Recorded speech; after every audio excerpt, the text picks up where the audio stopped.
Much of this course is meant to be fun and visually arresting, but I am an economist, and economics isn't called the dismal science for nothing. I feel that I am morally compelled to give you the basic concepts of urban economics, stripped of history and pictures, and with only a few graphs as visual aids. These videos are going to be shorter. They are the boring bits. If you think economics is a bore, you can skip them. But if you want to know how economists really approach cities, then these videos are for you. Any of you who have taken Economics 101 in either high school or college will have been exposed to supply and demand graphs. They are a fundamental tool, and we can use them to think about cities as well. Let's start with the demand for living and working in a particular metropolitan area. We'll call the region Gotham, for lack of any imagination, and we'll make our lives easier by assuming that every house in Gotham is the same, and everyone faces exactly the same commute. The simplest way to think about demand is to imagine that there are a couple of 100 million people who might potentially live in the city. Each person gets two benefits from being in Gotham: a wage and a flow of non-wage benefits, which we'll call amenities.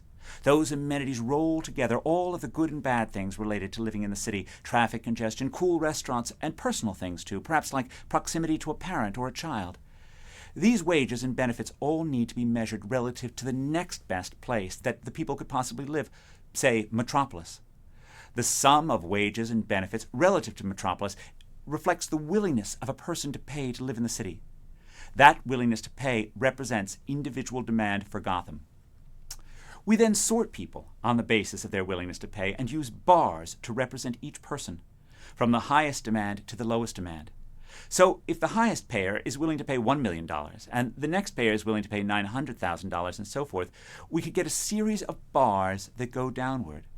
Now make the bars tinier and tinier because you've got so many people, and as they smoosh together, you end up getting a nice continuous demand curve. Maybe it's a straight line, or maybe it's a curve. We need technical assumptions to assure that this curve is continuous, that it doesn't jump, but I'm happy to make those assumptions. Normally, we'd have to join this curve with a supply curve, but we'll get to that later.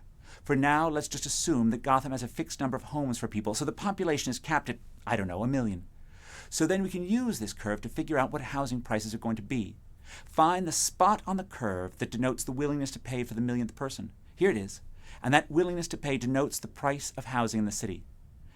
I'm being a little sloppy about dynamics here, since the price of housing could either be a home price or a rental price, but let's assume that everyone just moves once, lives forever, and their home lasts forever too.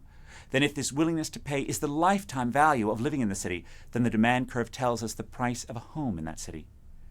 We now have a demand curve and a pretty good guess about what would make it shift up or down. If wages in the city rise for everyone, then demand goes up.